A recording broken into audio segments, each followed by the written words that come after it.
Okay, well my voice is just about completely stuffed from this cold. Um, I'm not that clogged up anymore, but my voice is just wrecked all the same from it. I got a few tips for you guys that I was going to wait till my voice was better and then make this video, but stuff it, the heat of the moment's on now. Now's the time to get right into it.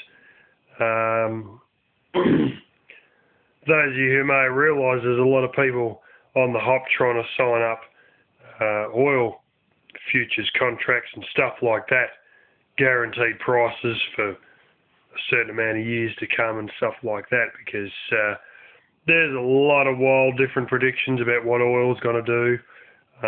Some people saying it's not going to last long, other people say last 18 months, but either way, while it's cheap, they're trying to sign deals where they can buy it slightly more than what it may be worth now, which is probably going to be a darn sight less than it's going to be worth in the future. And if all this lasts a year or 18 months and they've signed a 5-year contract at $55 a barrel as opposed to the $45 that it's going for at the moment, and in 2 years' time it's back up to $100 a barrel, well, they've done well, haven't they? And that's one of the things that allowed, I think it was Southwest Airlines in the United States, to keep going when everybody else couldn't due to fuel prices, because they signed a futures contract to keep buying it at a low price. They signed at the right time. What may have seemed like a reasonably high price when the prices were cheaper, and when the prices went through the roof, they could still afford to fly their planes, and nobody else could. And guess what? All their flights were full, all tickets were booked. So they've done well out of that. And a lot of people doing that in oil. Now there's more than oil. Don't worry about silver. You should have got that beforehand, because with the way Greece is going and everything else is sort of turning to shit quickly, silver price is good and probably going to get a whole lot better. So if you're going to get onto silver one day, too late, you've missed the opportunity. You should have bought the stuff when it was at a spot price of $14.70, which only lasted a day or so, but, there's another time there where it got around $17 an ounce US spot price, and of course you pay more when you buy it because spot price is just your basic scrap buyback price.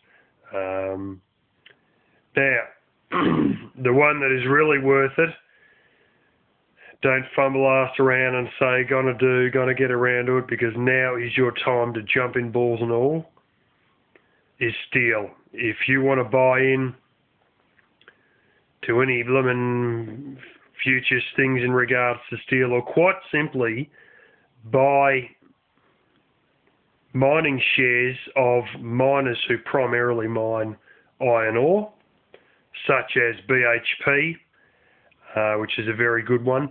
Go for ones not like Rio Tinto, where they've got massive debts compared to their assets. Go for ones like BHP, where they've got very little debt compared to their assets. You've got very little debt in general, BHP. Now's the time to hop on board. While it's a lousy $20 a tonne, $20 a friggin' tonne, barely even worth worrying about, at the scrap metal yard, and nobody's there, and everybody's been sent on holidays, and instead of the pile of scrap metal being taller than my damn house, it's only about 4 foot tall in there at the moment, and the joint's more or less deserted. It's usually got workers running everywhere there.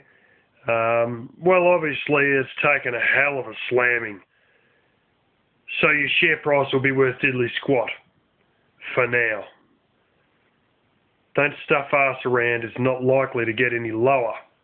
It's very unlikely to get any lower. It's to the point that it's not even going to be worth exporting iron ore to China, because they have the state, which Japan ransacked the hell out of in World War II, called Manchuria, which is in their eastern part of China.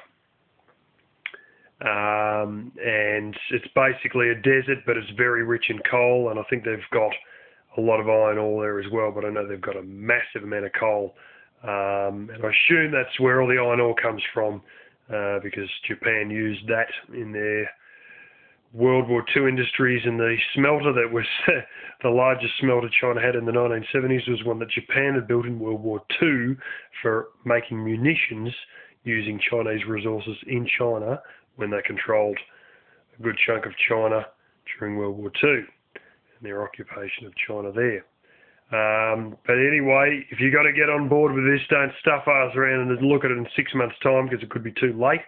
In 5 years' time, if you buy in now, in 5 years' time, you might be flying. You might be worth eightfold what you put in now. So it's definitely worth a go jumping on board with that. Furthermore, if you're in the position I'm in, where you want to get yourself another steel roof for your house, you want to buy yourself a whole heap of steel posts, fencing wire, mesh for whatever, chicken wire, whatever, straight bits of 1/8 inch sheet or 3.5 mil sheet. Now's probably not the time just yet, because what will happen is it usually takes like about 6 weeks or something like that for it to come through really cheap.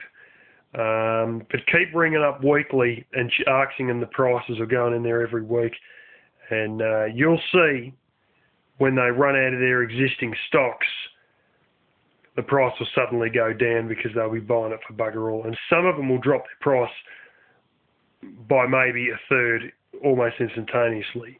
But they won't be able to continue to hold their prices up in 6 weeks' time when they run into the current stock and they buy all the cheap stock in. They've got no excuse to hold their prices up anymore. So keep checking. Probably 6 weeks, could even be 4 weeks, may even be 8 weeks' time, you will be able to get really cheap mesh, plate steel, steel posts, fencing wire, and in my case, roof sheets. And I'll be able to get my roof at probably a quarter the cost that I expected it to be. So I'll be doing that before long. But there's a little tip for you. As the commodities go down the shithole and silver goes through the roof, it's a great thing.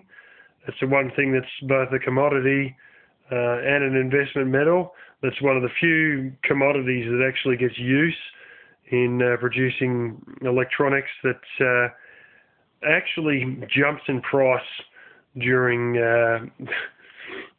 shit sales and a slow economic time, unlike steel and probably copper. But anyway, there you go.